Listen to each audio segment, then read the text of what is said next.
샬롬. 평안하셨습니까? 자, 오늘은 우리가 세 천사의 기별에 대해서 좀 살펴보겠는데요. 먼저 우리 계시록 14장 6절과 7절 첫째 천사의 기별을 한번 읽어보겠습니다. 자, 누가 한번 읽어보세요. 계시록 14장 6절로 7절. 또 보니 다른 천사가 공중에 날아가는데 땅에 거하는 자들 곧 여러 나라와 족속과 방언과 백성에게 전할 영원한 복음을 가졌더라. 그가 큰 음성으로 가로되 하나님을 두려워하며 그에게 영광을 돌리라. 이는 그의 심판하실 시간이 이르렀음이니 하늘과 땅과 바다와 물들의 근원을 만드신 이를 경배하라 하더라. 아멘. 여러분, 주위에 집 짓는 거 한번 처음서부터 구경해 본 적 있으십니까? 예. 이 집을 짓는데 땅을 깊이 판다. 이거 무슨 뜻입니까? 땅을 깊이 파요. 그냥 지금 우리 교회는 땅을 파지 않고 그냥 기초 놓고 지었는데, 집을 짓는다 그러는데 땅을 깊이 파요. 무슨 뜻입니까, 이거? 물론 기초도 튼튼하지만 건물이 높이 올라간다는 뜻입니다. 다른 뜻이 아니라. 예. 지금 이 첫째 천사의 기별을 보면은요, 우리가 물론 알지만 둘째도 알고 셋째도 알죠. 예. 그런데 제일 뭐라고 표현해야 될까요? 내용이 많아요. 물론 절수로 치면 셋째 천사가 제일 많습니다만, 셋째 천사는 한결같이 뭐에 대해서 얘기합니까? 짐승의 표를 받지 말라는 한결같은 내용인데, 이 첫째 천사는 두 절밖에 되지 않는데 내용이 상당히 많아요. 다시 말하면 이 건물이 상당히 면적이 넓다는 이야기입니다. 이 기초가 넓다는 이야기예요. 그래서 원래 이 건물은 3층으로 지어질 예정이었어요. 그런데 여차하면 몇 층까지도 갈 수 있어요? 5층까지도 갈 수 있도록 이미 터가 딱 마련이 된 거예요. 자, 우리 마태복음 24장에 뭐가 나오죠? 예루살렘의 멸망과 세상 끝에 대한 내용이 나오죠. 그래서 특별히 우리는 세상 끝에 살고 있기 때문에 세상 끝에 어떻게 해야 될 것이 24장에 나오면서 그 준비를 하기 위해서 다음 장이 어떻게 준비할 것을 얘기했어요. 근데 거기는 다 비유밖에 없어요. 세 가지 비유가 나오죠. 첫 번째가 열처녀의 비유, 그 다음에 두 번째가 달란트의 비유, 세 번째가 양과 염소의 비유. 비유도 세 개예요. 또 세 개. 그 다음에 그 가운데 있는 달란트의 비유를 보면 달란트를 몇 사람에게 나눠줍니까? 세 사람에게 나눠줍니다. 세 사람. 그렇죠? 그리고 첫 번째로 나눠준 사람이 몇 달란트를 받았어요? 5달란트. 두 번째 받은 사람은 2달란트. 그리고 마지막 받은 사람은 1달란트를 받았는데 이 1달란트를 더 돌려드려야 되는데 이 세 번째 사람만 달란트를 더 돌려드리지 못했어요. 사실 세 천사의 기별이 라오디게아 상태에 빠지지만 않았어도 세 천사의 기별로 우리는 예수님을 맞을 준비가 끝났을 것입니다. 그래서 이 세 천사의 기별은 예수님을 만날 준비를 하는 것과 아울러서 우리가 어떤 사람이 되어야 할지를 이 세 천사의 기별이 보여주죠. 그런데 제가 이전에 알기는 셋째 천사만 중요한 줄 알았는데 사실은 셋째 천사가 중요한 게 아니에요. 이 첫째가 제일 중요해요. 장자. 첫째, 이 첫째가 잘 놓이지 않으면 그 위에 둘째가 놓일 수가 없고 둘째가 놓이지 않으면 셋째가 놓일 수가 없어요. 그래서 첫째가 제일 중요해요. 그리고 다시 말하지만 첫째가 많은 내용들을 가지고 있어요. 한번 살펴봅시다. 6절에 또 보니 다른 천사가, 왜냐하면 계시록에는 천사가 너무 많이 나와요. 그리고 천사에 따라 하는 일도 달라요. 재앙을 붓는 천사도 있고 나팔을 부는 천사도 있고 많기 때문에, 그런데 이 천사는 세 천사의 기별을 가지고 있는 천사입니다. 다른 천사와 달라요. 그래서 다른 천사다. 근데 어디를 날아가요? 공중에 날아가는데. 여러분 뭐 비행기는 백두산은 높고 비행기는 빠르다 뭐 그런 얘기 있죠. 이렇게 저렇게 발전해 가지고 이 공중을 날아간다는 말은 뭡니까? 신속하게 이 기별이 전해질 거다. 어디에 전해지느냐? 여러 나라와 족속과 방언과 백성, 그러니까 온 세상에 전해질 거다. 그리고 신속하게 전해질 거다. 그럼 뭐가 전해지느냐? 영원한 복음이 전해질 거다. 그래서 첫째 천사의 기별의 첫 번째 기별은 영원한 복음입니다. 한마디로 하면 그냥 복음이고 두 자로 하면. 그 다음에 7절, 그가 큰 음성으로 가로되 뭐라고 외칩니까? 하나님을 두려워하라. 두 번째, 첫 번째는 복음이고 두 번째는 하나님을 두려워하라. 중국어 성경에는 경외하라 그랬어요. 경외. 두 자로 하면 경외예요. 경외. 그 다음에 세 번째는 그에게 영광을 돌리라. 영광. 네 번째는 심판하실 시간이 이르렀음이니 심판. 다섯 번째는 하늘과 땅과 바다와 물들의 근원을 만드신 이를 뭐하라? 경배하라. 경배. 복음, 경외, 영광, 심판, 경배. 이 다섯 가지가 여기 들었어요. 그래서 사실 5달란트는 이 첫째 천사를 상징하는 건지도 모르겠어요. 왜? 5가지가 여기 딱 들어있기 때문에. 근데 사실 이 세 천사의 기별은 왜 우리에게 주어졌느냐? 하나님의 날에 설 수 있는 백성을 준비시키기 위해서. 자, 우리 311페이지 보겠습니다. 각시대 대쟁투요. 각시대 대쟁투. 고소격사 1521페이지. 하나님의 날에 설 수 있는 백성들을 준비시키기 위하여서는 하나의 큰 개혁이 이루어져야 할 것이었다. 당신의 백성이라고 공언하는 사람들 중의 대부분이 영원한 것을 위하여 준비하지 않고 있음을 보신 하나님께서는 당신의 자비로서 그들을 혼수 상태에서 깨워 주님의 재림을 위하여 준비를 갖추게 하시고자 경고의 기별을 보내실 예정이었다. 자, 하나님의 백성이 이제 예수님이 오실 날은 가까워 오는데 준비가 되지 않았어요. 그래서 그 준비시키기 위해서 경고의 기별을 보내실 예정인데 그 경고의 기별이 무엇이다? 그 경고의 기별은 요한계시록 14장에 기록되어 있다. 거기에 하늘의 천사들에 의하여 전파되는 무슨 기별이요? 삼중 기별이 기록되어 있다. 그리고 그 다음으로 즉시 인자가 와서 땅에 익은 곡식을 거두어 드리는 사건이 전개되고 있다. 여러분, 삼중기별 다음이 뭐라고요? 재림이에요. 재림. 추수 재림. 자, 그 중에서 경고의 첫째 기별은 뭡니까? 심판이 임박하였다는 것을 선포한다. 제가 5가지나 말씀드렸는데 이 중에 제일 핵심이 뭐라고요? 심판입니다. 첫째 천사의 기별은 심판. 선지자는 공중을 날아가는 한 천사를 보았다. 그는 땅에 거하는 자들 곧 여러 나라와 족속과 방언과 백성에게 전할 영원한 복음을 가졌더라. 그가 큰 음성으로 가로되 하나님을 두려워하며 그에게 영광을 돌리라. 이는 그의 심판하실 시간이 이르렀음이니 하늘과 땅과 바다와 물들의 근원을 만드신 이를 경배하라 하더라. 자, 이제 그다음 이 기별이 뭐죠? 첫째 천사의 기별. 성경절 읽었잖아요. 조금 전에 계시록 14장 6절에서 7절. 이게 첫째 천사의 기별입니다. 이 첫째 천사의 기별은 영원한 복음의 뭐라고요? 한 부분으로 전파되어야 한다. 이게 무슨 뜻입니까? 세트라는 얘기예요. 세트.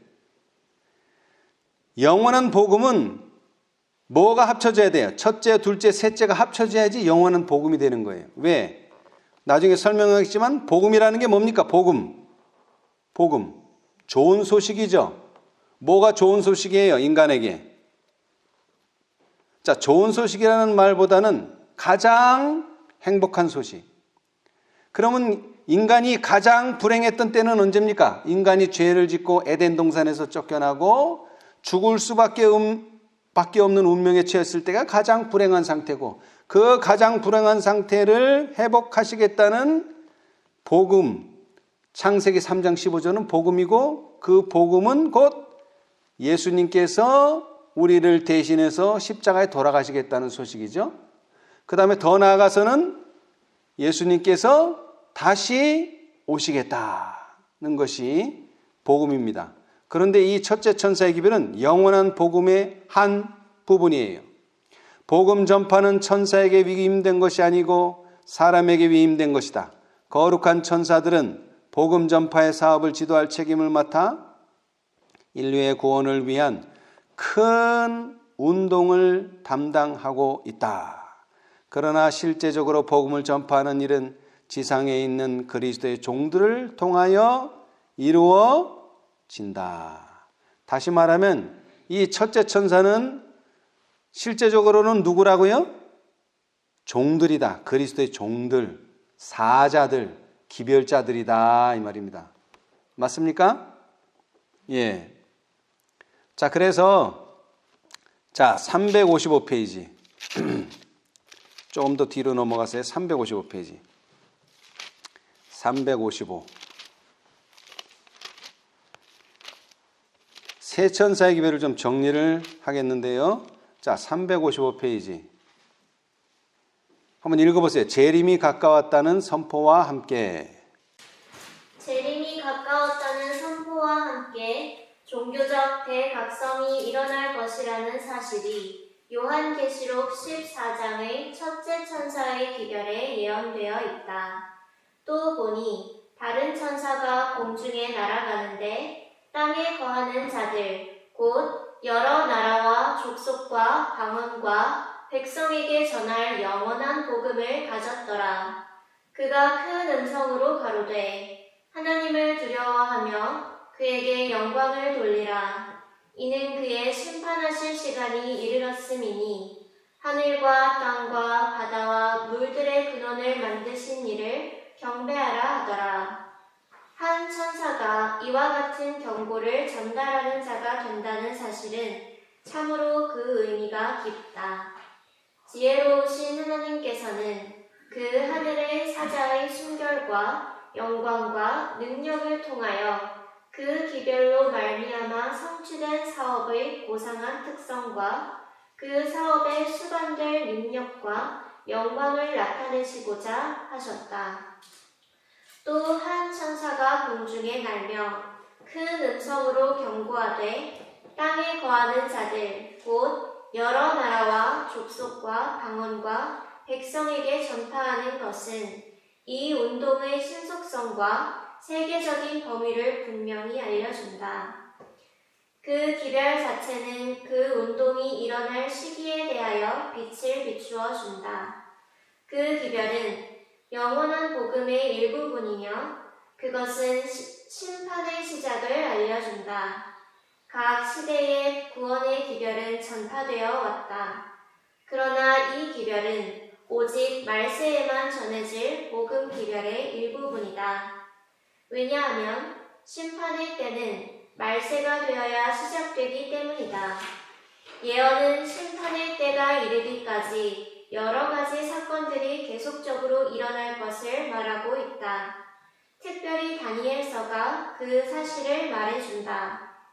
그러나 말세에 관련된 예언의 일부로서 다니엘은 그것을 간수하고 마지막 때까지 공함하여 두라는 명령을 받았다.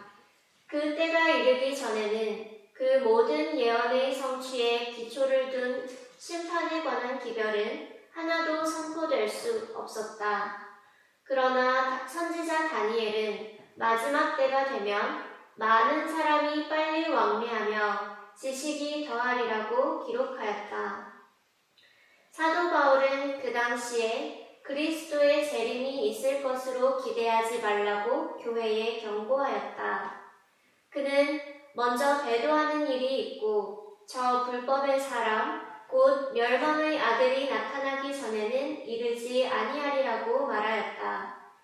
큰 배도와 장기 장기간에 걸친 불법의 사람의 전성시대가 그친 다음에야 비로소 주님의 재림을 기대할 수 있을 것이었다. 그런데 불법의 비밀, 멸망의 아들, 불법한 자라는 칭호를 가진 불법의 사람은 예언에 기록된 바와 같이 1260년 동안 최상권을 잡은 법원권을 가리키고 있다. 그리고 1260년의 기간은 서기 1798년에 마쳤다. 그러므로 그리스도의 재림은 그 기간 이전에 있을 수 없었다. 바울은 1798년까지의 신약시대 전체를 그의 경고에 포함시키고 있다. 그리스도의 재림의 기별은 그 이후에 선포될 것이었다. 예, 거기까지 읽겠습니다. 자, 너무나 자세하게 설명했기 때문에 제가 다시 설명하지는 않겠습니다. 이 심판의 시작이라고 하는 것은 곧 말세를 가리키는 것이고요. 이 심판의 시작은 영원한 복음의 일부분이라는 것입니다. 그래서 첫째 천사의 기별은 영원한 복음을 가졌고 심판하실 시간이 이르렀다 이렇게 두 가지로 나눠놨지만 사실은 그것이 다 한 목소리로 재림을 가리키는 것이죠. 재림. 그리고 이 재림은 절대로 1798년 이전에는 있을 수 없는 일입니다. 왜냐하면 이것은 언제에만 마지막 때에만 이루어질 사건이기 때문에 그렇죠. 예. 자, 그런데 중요한 것은 이 영원한 복음이 바로 무엇과 관련이 있다고요? 심판과 관련이 있다는 거예요. 복음이 심판과 관련이 있다는 거예요. 예. 심판. 예. 자, 우리 453페이지. 영원한 복음과 관련하여. 영원한 복음과 관련하여 요한계시록 14장에 제시된 이 진리들은 재림시대의 그리스도 교회의 특징이 될 것이다. 왜냐하면 삼중기별이 전파된 결과로 성도들의 인내가 여기 있나니 저희는 하나님의 계명과 예수 믿음을 지키는 자니라고 선포되어 있기 때문이다. 그리고 그것은 재림 전에 세상에 전파되어야 할 마지막 기별이다. 그 기별이 전파된 후에 인자가 이 세상의 추수를 위하여 영광 중에 오실 것이 선지자에게 보여졌다. 그 다음이 이제 중요한데요. 이 영원한 복음은 또 무엇과 관련이 있느냐? 성소와 하나님의 율법의 불변성에 관한 빛을 받은 사람들은 그들이 이해하게 된 그 진리의 체계의 아름다움과 조화를 보고 경탄하고 기뻐하였다. 제가 새 천사의 기별을 많이 연구하고 또 현대 진리도 많이 연구했지만 이 새 천사의 기별에서 우리가 좀 더 생각해 봐야 될 게 진리의 체계라는 것입니다. 진리의 체계. 진리의 체계. 이 체계라는 게 무슨 뜻이죠? 체계? 어떤 질서가 있다는 것이죠. 질서가 있다는 것은 이 진리가 여러 개로 나뉘어 있다는 것입니다. 아까도 말씀드렸다시피 첫째 천사는 5개의 항목을 가지고 있어요. 근데 그것이 다 나누어진 게 아니라 서로 다 연관이 있어요. 재림이라고 하는 것에 연관되어 있고요. 또 특별히 새 천사의 기별 자체가 첫째 천사만 홀로 떨어지는 기별이 아니라 둘째하고 셋째가 다 연합되어서 삼중기별이 되고 이것은 진리의 체계를 가지고 있어요. 이 진리의 체계가 확고해질 때 우리는 이것을 닷이 된다 이렇게 말할 수 있는 겁니다. 닷. 셋째 천사만 가지고 닷이 되는 게 절대 아닙니다. 초기 문제에 보면 나는 세 단계로 되어 있는 첫째, 둘째, 셋째 천사의 기별을 보았다. 그랬듯이 이것은 세 단계로 되어 있고 이것은 세 과정이며 세 진리가 하나로 연합되고 한결같이 경험이 될 때 이것은 체계를 가지게 되고 이것은 하나님의 전신갑주처럼 되는 거예요. 근데 이게 다 뿔뿔이 흩어지면 이게 의미가 없어져요. 그런데 특별히 영원한 복음, 첫째 천사가 따르고 있는 이 영원한 복음은 예수님의 재림을 궁극적으로 가리키면서 이것은 무엇과 관련이 있느냐? 성소와 관련이 있고요. 그리고 성소에서 가장 깊은 곳에 있는 지성소, 그리고 그 지성소의 언약궤 속에 있는 무엇? 법, 하나님의 율법의 불변성에 관한 빛이 연관되어 있다는 것입니다. 그리하여 그들은 그들에게 그처럼 귀중하게 보였던 빛을 모든 그리스도인들에게 나누어 주고자 열망하였다. 그들은 그것이 즐거이 받아들여질 것을 확신하지 않을 수 없었다. 그러나 그리스도의 제자라고 주장하는 많은 사람들은 그들을 세상과 반대되는 입장에 서게 하는 그 진리를 환영하지 아니하였다. 십계명의 넷째 계명을 순종하면 희생이 요구되므로 많은 사람들이 진리에서 돌아섰다. 그래서 이것은 세 개가 아니라 사실은 한 개예요. 그러니까 우리는 자꾸 셋째 천사의 기별만 경험하고서 삼중기별을 경험한 것처럼 착각하는데 그렇지 않다는 것이죠. 특별히 지금 우리가 첫째 천사의 기별을 공부하는데 이 첫째 천사는 대단히 중요합니다. 그 중에서도 뭐가 중요해요? 영원한 복음. 우리는 성경을 왜 공부합니까? 이 복음을 듣기 위해서, 복음을 확신하기 위해서 성경을 연구하는 거예요. 다른 뜻이 없어요. 근데 이 복음이 또 무엇과 관련이 있다고요? 심판하실 시간과 관련이 있다는 거예요. 심판하실 시간이 관련이 있어요. 그래야지 복음이 되는 거예요. 자, 다른 말로 하자면 시간이 포함된다는 것입니다. 시간. 자, 우리 이제 예수님의 당시로 한번 돌아가 봅시다. 자, 351페이지. 각 시대 대승투. 그리스도께서 초림하셨을 때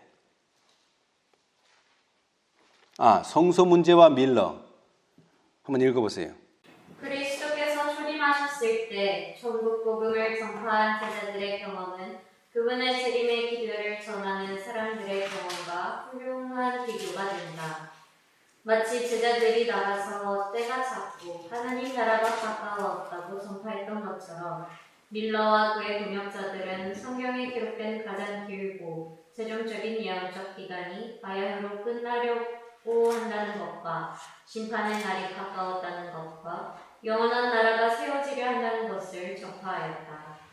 제자들이 증거한 때는 그 근거를 다니엘서 9장의 70주일에 두었다. 그런데 밀러와 그의 동역자들이 전한 기별은 70주일이 그 일부분에 해당하는 다니엘서 8장 14절에 2300일의 끝에 관한 기별이었다. 그러므로 그 두 기별은 한 개의 큰 예언적 기간에 포함된 제각기 다른 부분들의 성취의 근거를 둔 기별들이었다. 자, 보세요. 2300주야는 어떤 내용을 다루고 있느냐? 초림도 다루고 있지만 또 뭐도 다루고 있다고요? 재림도 다루고 있어요. 이 두 개의 기별을 한 큰 예언적 기간 속에서 다루고 있다는 것입니다. 그러니까 뿌리가 하나라는 얘기예요. 뿌리가 하나인데 예수님 당시는 초림을 말했고 지금 우리 세상 끝에는 재림을 말하고 있다는 겁니다. 이 2300주야가. 이 예언이. 그리고 이 예언이라는 말은 시간적인 이야기라는 이야기죠. 그래서 이 복음이라는 것은 시기적으로 초림을 알려주고 시기적으로 재림을 알려준다는 것입니다. 그렇습니까? 네. 자, 그래서 조금 더 읽어보면요. 초대의 제자들처럼 윌리엄 밀러와 그의 동역자들은 그들 자신이 전하는 그 기별의 의미를 충분히 이해하지 못하였다. 어떤 기별을 이해하지 못하였다는 것입니까? 그들이 전한 첫째 천사의 기별을. 오랜 세월이 지나는 동안 교회 안에 형성된 오류들 때문에 그들은 예언 가운데 있는 중요한 점을 정확하게 해석할 수 없게 되었다.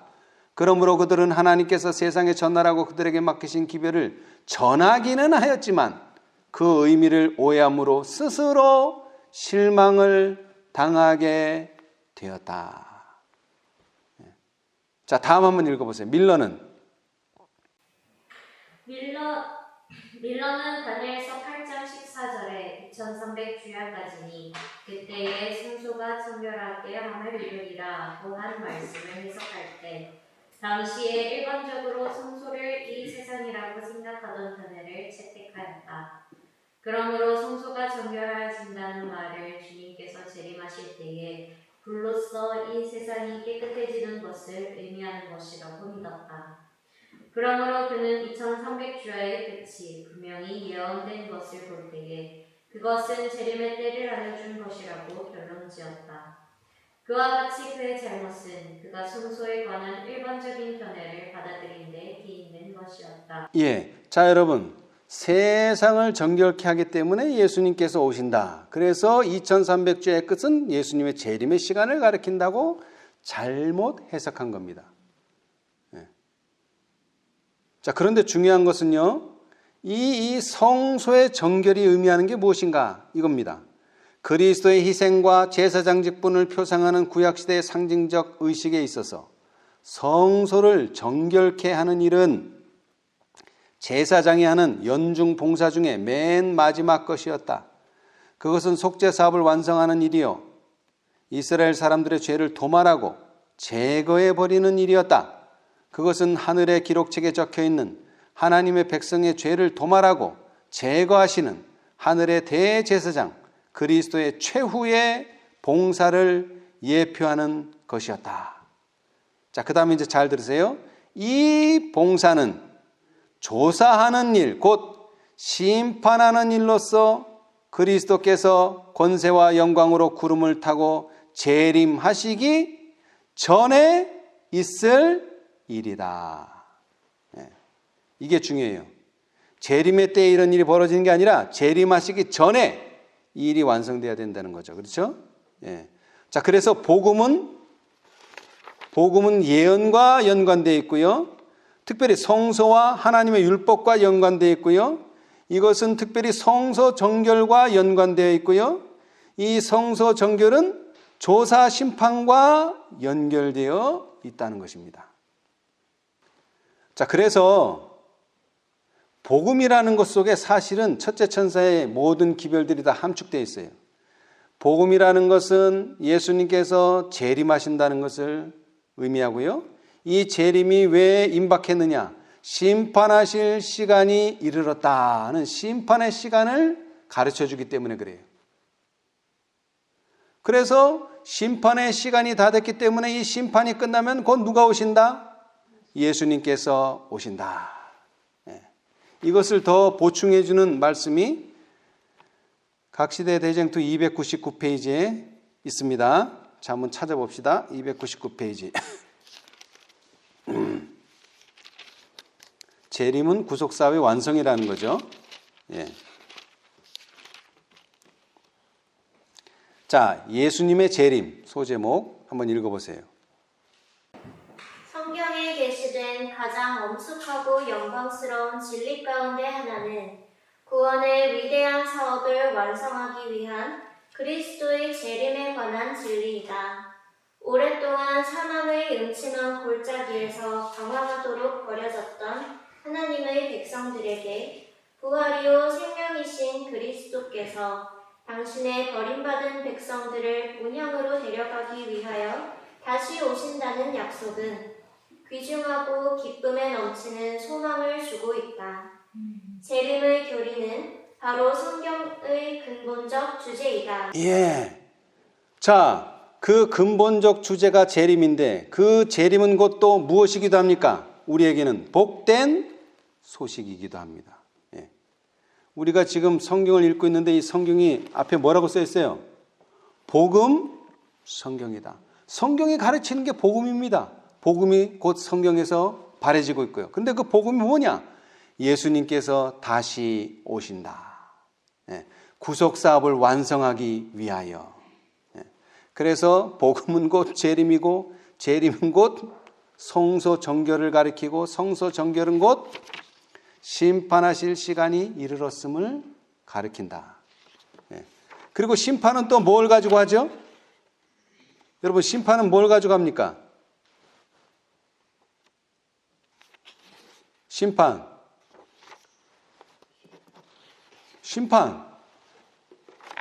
기준이 있어야 될 거 아니에요. 율법이잖아요. 율법. 율법이 기준이에요. 예. 자, 그런데 율법 하면 또 뭐가 생각납니까? 율법 하면 뭐가 생각나요? 율법과 복음의 관계. 예. 여러분, 오늘날 사람들이 이 율법을 무시하죠? 뭐 이 교회만 그런 게 아니라 세상도 법을 요즘 무시하는 경우가 많은데, 무시해서도 안 돼요. 그렇다고 법적으로만 해도 또 안 돼요. 공의와 자비가 잘 조화를 이뤄야 돼요. 그것이 바로 율법과 복음의 조화인데요. 자, 우리 263페이지. 요한 웨슬레 아시죠? 요한 웨슬레? 네, 요한 웨슬레. 요한 웨슬레가 이렇게 말했습니다. 263페이지. 웨슬리는 율법과 복음의 완전한 조화를 아래와 같이 말하였다. 그러므로 율법과 복음은 가장 밀접한 관계가 있다는 것을 알 수 있다. 한편으로 율법은 끊임없이 무엇을 위한 길을 만들어줍니까?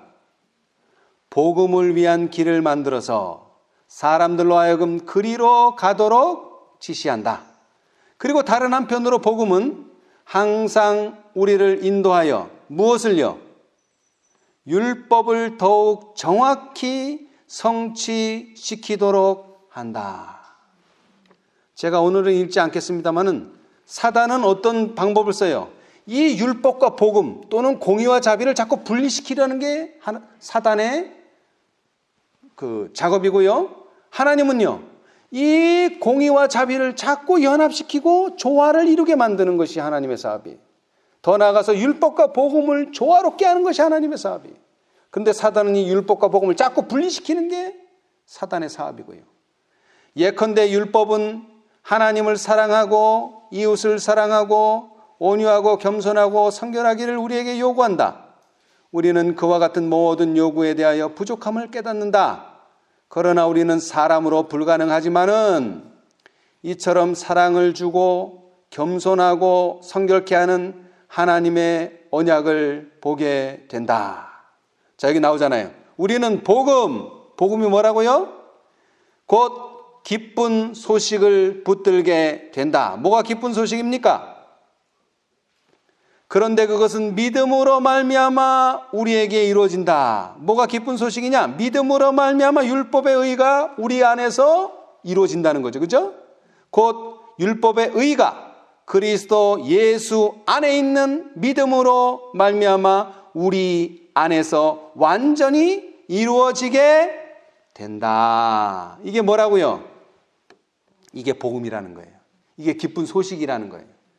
율법도 폐하지 않으면서, 그렇죠? 그 다음에 복음도 깎아내리지 않으면서 율법과 복음이 완전한 조화를 이루어서 의로운 사람을 만들어내는 것이 뭐라고요? 이것이 복음이라는 겁니다. 다시 말하면 첫째 천사의 기별의 요지는 뭐라고요? 예수님의 재림을 위한 준비시키는 작업의 첫 번째예요. 그것은 뭐라고요? 이 복음을 믿음으로 받아들이라. 조사 심판을 믿음으로 받아들이라. 그리고 더 나아가서 성소 정결을 받아들이라. 그리고 성소가 정결케 되려면 누가 정결해져야 돼요? 하나님의 백성들이 다 정결해져야죠. 그래서 더 이상 성소로 죄가 올라가지 말아야죠. 그래서 사실 이 첫째 천사는 5가지의 내용이 있지만 이 복음과 심판은 서로 율법을 통해서 잘 조화를 이루고 있는 겁니다. 심판과 복음이, 율법과 복음이. 그렇죠? 네. 그래서 이 첫째 천사의 기별, 둘째 천사의 기별, 셋째 천사의 기별의 궁극적인 목적은 하나님의 백성을 하나님을 만날 준비를 시키는 것인데 그 준비라는 것이 무엇이냐? 제가 보니까 그것은 뭐라고요? 영혼을 정결케 하는 일이다. 그것은 곧 뭐를 정결케 하는 것이다? 성소를 정결케 하는 것이다. 그리고 제가 오늘은 다루지 않겠지만 늦은 비를 받는 조건도 뭡니까? 정결입니다. 이것은 여러분이 없으니까 제가 한번 읽어드릴게요. 집에 가서 꼭 읽어보세요. 가려뽑은 기별 1권 190, 191페이지. 셋째 천사의 기별은 큰 음성으로 고조되고 있는데 그대들은 마음대로 당면한 의무를 등한히 하면서 장차 큰 축복을 받게 되고 아무런 노력도 없이 놀라운 신앙 부흥의 체험을 맛보게 되리라는 엉뚱한 생각을 해서는 안 된다. 그대들은 오늘 하나님께 그대들 자신을 바쳐서 하나님께서 그대들을 귀히 쓰는 그릇으로 만들고 주님의 봉사 사업에 합당한 인물이 되게 하라.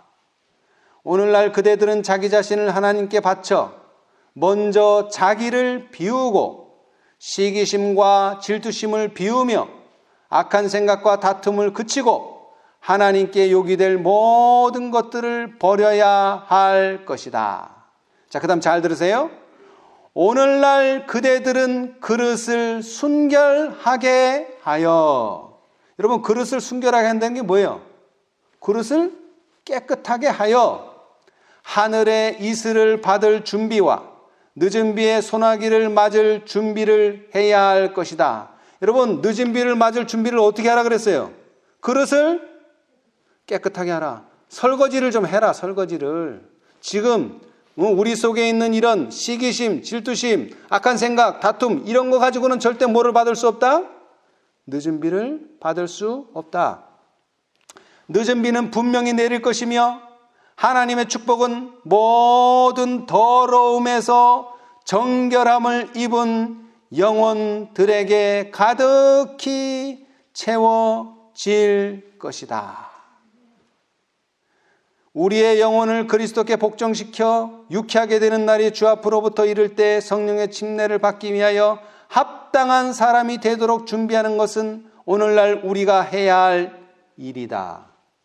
리비엔드 헤럴드 1892년 3월 22일 1888년 이후에 어떻게 우리가 늦은 비를 받을 수 있다고요? 모든 더러움에서 정결함을 입은 영혼들에게 하나님의 축복은 가득히 채워질 것이다. 정결해져야 됩니다. 근데 그것을 누가 얘기했어요 또? 첫째 천사가. 왜? 심판의 때가 가까웠다는 거예요. 그 심판을 받아서 우리의 모든 죄가 어떻게 된다? 도말함을 받고 다 없어져야 된다는 거예요. 자, 이건 우리 다 같이 한번 읽어봅시다. 조사심판, 그 다음에 대속죄일. 자, 485페이지. 각시대 대쟁투. 각시대 대쟁투. 485페이지. 조사심판과 죄의 도말은 그 왼쪽 단 위에서 첫 번째 단락. 조사 심판과 죄의 도말은 주님의 재림보다 먼저 이루어져야 한다. 죽은 자들은 책들에 기록된 대로 심판을 받아야 하므로 그들의 사건이 심리되는 조사 심판이 마치기 전에는 그들의 죄가 도말될 수 없다. 사도 베드로는 유쾌하게 되는 날이 주 앞으로부터 이를 것이요 그리스도 곧 예수를 보내시리니 라고 말하므로 예수께서 보내심을 받는 때에 믿는 사람들의 죄가 도말될 것이라고 분명히 말한다. 그리고 조사심판이 마치면 그리스도께서 오실 것이다. 그리고 그분께서는 그때의 모든 사람에게 행위대로 갚아주실 것이다. 예, 자, 영혼의 정결이 뭐라고요? 첫째 천사의 기별이 말하는 복음입니다. 근데 이 복음은 그냥 예수님께서 너를 위해서 죽으셨다가 아니라 우리의 죄가 다 어떻게 돼야 된다고요? 도말돼야 돼요. 그러기 위해서는 어디로 나아가야 돼요? 심판에 나아가야 돼요. 조사 심판에 나아가야 돼요. 그래서 우리의 모든 죄를 고백하고 용서를 받고 도말된다면 그 후에 누가 오신다고요? 예수님께서 오실 것이다. 그것이 바로 첫째 천사가 말하는 재림 기별입니다. 그래서 이것을 성경은 이렇게 말하죠. 자, 이사야 4장 3절 4절입니다.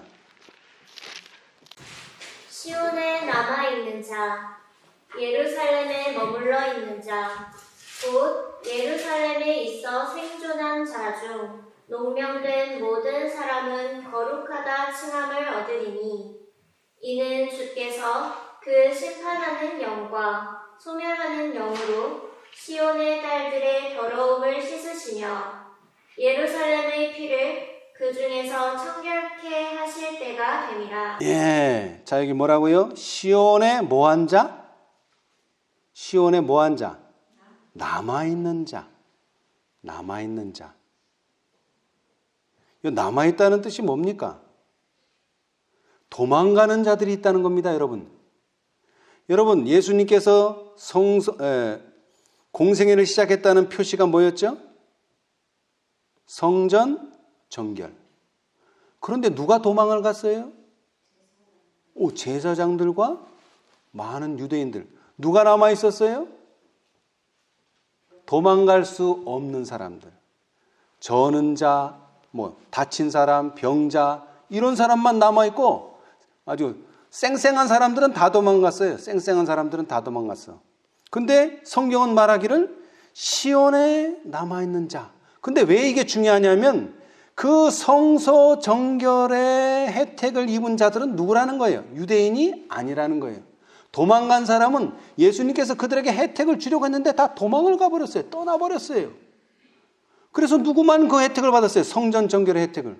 병든 자, 안진뱅이, 소경, 절뚝발이 이런 사람만 병고침을 얻고 성전 정결의 혜택을 입은 거예요. 그런데 이것이 언제까지 갑니까? 공생의 끝에도 똑같은 일이 벌어졌어요. 쌩쌩한 사람 다 도망갔어. 또 그때도 똑같아. 그런데 왜 이런 정결이 두 번이나 있었을까요? 자, 우리 아모스서를 봅시다. 아모스 5장 1절로부터 읽어보겠습니다. 이스라엘 족속아, 내가 너희에게 대하여 애가로 지은 이 말을 들으라. 여러분, 애가가 뭐죠? 애가? 슬픈 노래. 여러분, 애가라는 단어가 성경책에 나오죠? 예레미야 다음에 나오는 게 뭐예요? 예레미야 애가입니다. 자, 이 애가, 슬픈 노래가 뭐냐면 2절. 처녀 이스라엘이, 음녀 이스라엘이요? 아니에요. 처녀 이스라엘이 엎드러졌으며 다시 일어나지 못하리로다. 여러분, 이건 뭡니까? 예언입니다. 이스라엘이 음녀예요? 아니요. 처녀예요. 처녀 이스라엘이에요. 그런데 다시는 뭐 하지 못한다? 일어나지 못한다. 여러분, 열처녀 비유에서 미련한 자가 처녀입니까? 음녀입니까? 미련한 자. 처녀예요, 여러분, 처녀. 거기 선지자께서 뭐라 그랬어요? 신실한 자들이다 그랬어요. 신실한 자. 처녀라는 말은 신실한 자들이에요. 근데 그 신실한 자들 중에서도 뭐가 있다는 거예요? 미련한 자가 있고 슬기로운 자가 있다는 겁니다, 여러분. 사람들이 그래요. 여기 쓰면 어떻고 저기 쓰면 어때? 신실하면 되지. 신실하면 되는 게 아니에요. 왜? 처녀 이스라엘이 엎드러졌는데 절대로 다시 일어나지 못한다. 그러면서 하시는 말씀이 3절에 주 여호와께서 가라사대 이스라엘 중에서 1000명이 나가던 성읍에는 몇 명만 남고 100명만 남고 100명이 나가던 성읍에는 몇 명만 남고 10명만 남으리라 하셨느니라. 여러분, 열처녀 비유에는 미련한 처녀 몇 명? 5명. 슬기로운 처녀 몇 명? 5명. 1대1이에요. 1대1. 정확히 말하자면 슬기로운 사람이 얼마나 되고 미련한 사람이 얼마나 되는지를 보여주는 게 아니라 그 무리 가운데, 처녀 무리 가운데는 분명히 미련한 자도 있지만 슬기로운 자도 있다는 것을 말하는 거지, 비율이 1대1이라는 말은 아니에요. 왜? 여기 보니까 비율이 달라. 이 비율은 어떻죠? 1대10이에요. 1대10. 1000명이 있던 곳이 어떻게 돼버렸어요? 10분의 1로 팍 줄어서 얼마? 100명. 그리고 100명이 있던 곳은 또 10분의 1로 줄어서 10명만 남으리라. 이건 예언입니다. 근데 여기 두 번을 얘기했어요. 1000명이 100명이 되고요, 100명이 또 다시 10명으로 줄어들어요. 여러분, 계시록 12장 7절에 17절에 마지막 절에 용이 누구에게 분노했습니까? 여자에게 분노했어요. 거기 세 무리가 나와요. 세 무리. 여자에게 분노했어요. 여자. 그 다음에 싸움은 누가 간다고요? 여자의 남은 자손. 근데 이게 번역이 조금 애매해요. 여기 세 부류가 나와요. 여자가 있고 여자의 후손이 있고 여자의 후손에 남은 자가 있어요. 세 무리가 나와야지 맞는 거예요. 여자는 누굽니까? 교회를 말해요. 라오디게아 시대 때의 교회, SDA를 말하죠. 이 SDA에서 누가 나왔어요? 후손, 개혁운동이 나왔어요. 근데 이 개혁운동이 용하고 싸우느냐? 아니요. 누가? 그 후손의 남은 자들이 싸워요. 그 다음에 라오디게아 기별도 그래요. 처음엔 누구한테 편지를 보냈는데, 첫 번째 사자한테 보냈어요. 근데 내가 문을 두드리노니, 그 다음에 누가 나오죠? 누구든지가 나와요. 누구든지. 처음에는 사자한테 보냈어요. 처음에는 사자, 교회에게 보냈단 말이에요. 그런데 이 교회가 라오디게아 상태에 빠지니까 이번에는 누구든지, 이게 여자의 후손이에요. 누구든지가. 근데 이 누구든지가 결국 승리하는 게 아니라 20절로 가면 뭐가 나와요? 이기는 자는, 여기도 세 무리가 나와요. 사자, 누구든지, 이기는 자. 세 무리. 여기도 마찬가지예요. 처음에 1000명이 있었는데 몇 명으로 줄고 100명으로 줄고 다시 100명이 또 몇 명으로? 10명으로. 이 모든 과정이 뭐라는 거예요? 영혼을 정결케 한다는 거예요. 영혼을 정결케. 자, 오늘은 이 5개 중에서, 첫째 천사의 5개 중에서 영원한 복음과 심판하실 시간이 이르렀으니, 이 2가지를 말씀드렸는데 다음 시간에는 3가지를 말씀드리겠는데, 왜 2가지, 3가지로 나누냐면 이 2가지는 서로의 공통점이 있고, 다음 시간에 할 이 하나님을 두려워하며 그에게 영광을 돌리라, 하늘과 땅과 바다와 물들의 근원을 만드시는 경배하라 하더라, 요 3가지가 공통점이 있기 때문에 그래요. 근데 중요한 것은 첫째 천사의 기별도 뭐하라? 영혼을 정결케 하라. 둘째 천사의 기별은 뭐하라? 영혼을 정결케 하기 위해서는 뭐가 필요하다? 분리가 필요하다. 그 얘기가 다른 얘기가 아니라. 그리고 영혼을 정결케 하기 위해서 우리는 뭐 해야 된다고요? 짐승의 표를 받지 말고 하나님의 진리의 인을 우리 이마 가운데 확실히 새겨 놓아야지만 영혼이 정결케 될 수 있다는 겁니다. 절대 그것 없이는 영혼이 정결케 되지 않고, 영혼이 정결케 되지 않으면 성소도 정결하지 되지 않고, 성소가 정결하게 되지 않으면 예수님이 오시지 않습니다. 자, 영혼을 정결케 한다는 것, 이것이 가장 중요한 문제입니다. 그러기 위해서 우리는 이 복음을 믿음으로 받아들여야 되고요. 그리고 우리는 조사 심판의 시간을 맞이해야만 한다는 것입니다. 우리 모두 옛 선지자께서 말씀하신 대로 1000명이 100명이 될지라도, 또 100명이 10명이 될지라도 우리 모두 불로 연단 받아서 우리 모두가 다 주님을 맞이할 저와 여러분이 되시기를 간절히 바라면서 오늘 말씀 마치겠습니다.